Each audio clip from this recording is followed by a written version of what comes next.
Hello students and aspirants. இந்த வீடியோவில் வந்து நம்ம SSC and defense examஸில் இந்த fill in the blanks and error spotting base பண்ணி கொஷின்ஸ்லாம் கேட்பாங்க. பட் அதிகமாக வந்து இந்த மாடலில் கேட்குறாங்க. ஸோ அந்த மாதிரி கொஷின்ஸ்லாம் வந்து நான் எடுத்துகிட்டு வந்திருக்கேன். So this video will be very helpful for your preparation. Okay, let me begin the session. The first question is fill in the blank with the most appropriate option. She insisted dash paying the bill herself. At varuma, in varuma, on varuma, about varuma. Actually the correct answer is on. Insisted on da vandu correct. And insisted on a follow panni gerund varum. Paying. Insisted on a follow panni gerund. That is V1 ing. Form V1 ing formula verb வரது தான் வந்து gerundன்னு சொல்லுவாங்க. But it acted as a noun.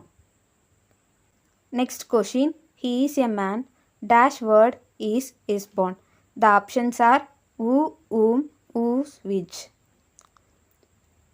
Guess பண்ணியாச்சு answer. கண்டிப்பாக வந்து who வந்து வராது. 90% of the students வந்து who தான் வந்து சூஸ் பண்ணுவாங்க. But the correct answer is whose. இதில் பார்த்தீங்கன்னா to read the sentence, he is a man. Dash word is born. இந்த சென்டென்ஸில் பார்த்தோம்னா நம்ம ரீட் பண்ணுறப்ப ஒரு பொசஷனை வந்து சொல்லுது. he is a man. அவனுடைய வார்த்தை. he is a man whose word is born. So பொசஷனை வந்து டினோட் பண்ணுறதுனால இந்த சென்டென்ஸில் we are using whose. Let me see the next question. Find the part of the sentence that contains an error. So இந்த சென்டென்ஸில் வந்து error இருக்கா. So எந்த செக்ஷனில் எரர் இருக்குதுன்னு நம்ம ஃபைண்ட் அவுட் பண்ணணும். She returned back the borrowed books to the library on time. அவள் வந்து லைப்ரரியிலிருந்து புக் வாங்கியிருக்கா. ஸோ இப்போ வந்து அதை ரிட்டர்ன் பண்ணிடுறா. ஓகேவா. Past tense verb returned. இங்கே பாருங்கள் ஷீ ரிட்டர்ன்டு பேக். இதில் தான் வந்து எரர் இருக்குது. ஒய் பிகாஸ் ரிட்டர்ன்டுனா திருப்பி கொடுக்குறது, பேக்குன்றதும் வந்து திருப்பி ரிட்டர்ன் பண்ணுறது. இந்த சென்டென்ஸில் வந்து பேக்குன்றது வந்து unnecessary word for this sentence. So we skip back. ஒன்று பேக் யூஸ் பண்ணணும், இல்லைன்னா ரிட்டர்ன் யூஸ் பண்ணணும். ரெண்டுத்தையும் வந்து ஒன்றா யூஸ் பண்ணக்கூடாது. she returned the borrowed books to the library on time. இதுதான் வந்து கரெக்ட். ஸோ எந்த பார்ட்டில் வந்து எரர் இருக்குது? ஃபஸ்ட்டு பார்ட்டில் வந்து எரர் இருக்குது. So I choose the option 1. In the next question, she sang so beautifully that everyone were amazed. So எந்த பார்ட்டில் வந்து எரர் இருக்குது? I will give some time. She sang so beautifully that everyone were amazed. So எந்த பார்ட்டில் வந்து error இருக்குது? Okay, I will tell the answer. The part number 4. Part number 4ல தான் வந்து எரர் இருக்குது. why because பாருங்க everyone, no one, everybody, nobody. So இந்த மாதிரி வேர்ட்ஸை ஃபாலோ பண்ணி சிங்குலர் verb தான் வந்து யூஸ் பண்ணணும். Okay. everyone, she sang so beautifully that everyone was amazed. இங்கே were யூஸ் பண்ணக்கூடாது, we use was. got it? Student, next question வந்து பாருங்க. Find the part of the sentence that contains an error. He drives very careful, especially at night, to avoid any accidents on the road.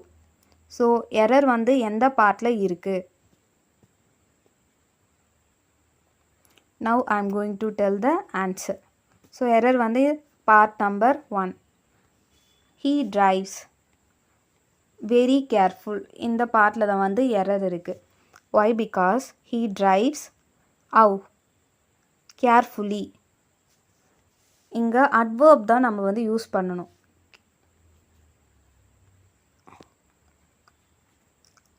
carefully லாஸ்ட்டில் வந்து ly சேர்த்தோம்னா அது வந்து adverb. careful கூட ly வந்து நம்ம ஆட் பண்ணியிருக்கோம். why because here வந்து நம்ம adverb தான் யூஸ் பண்ணணும். அவன் எப்படி ட்ரைவ் பண்ணிட்டு போனான், கேர்ஃபுல்லாக ட்ரைவ் பண்ணிட்டு போனான். That's why we are using carefully here. He drives very carefully especially at night, to avoid any accidents on the road. Next question பார்க்கலாம். I bought an apple, a banana and a orange from the market. So எந்த பார்ட்டில் வந்து error இருக்குது?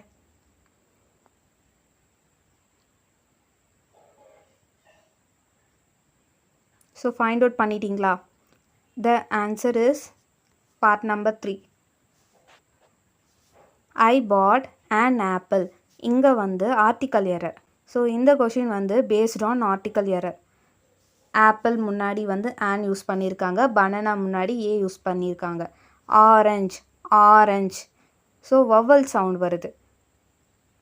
We use an orange, அதுதான் வந்து correct. So the error lies in the part 3. Let we move to the next question. He made a quickly decision without considering all the facts. Tell me the answer. எந்த பார்ட்டில் வந்து error இருக்குது?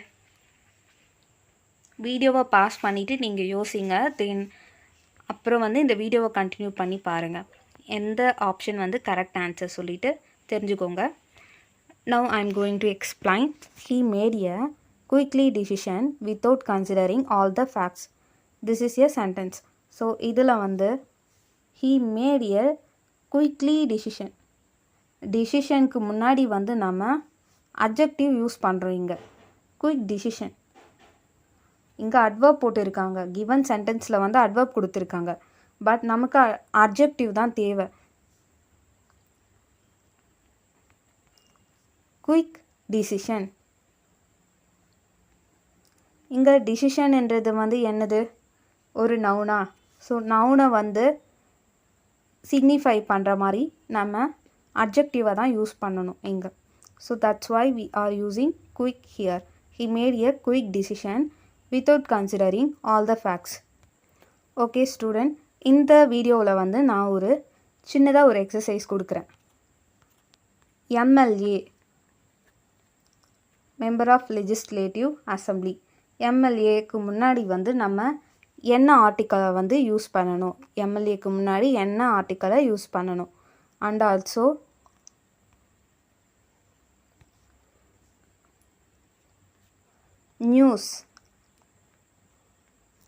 நியூஸ்க்கு முன்னாடி நம்ம என்ன ஆர்டிக்கலை use பண்ணணும்?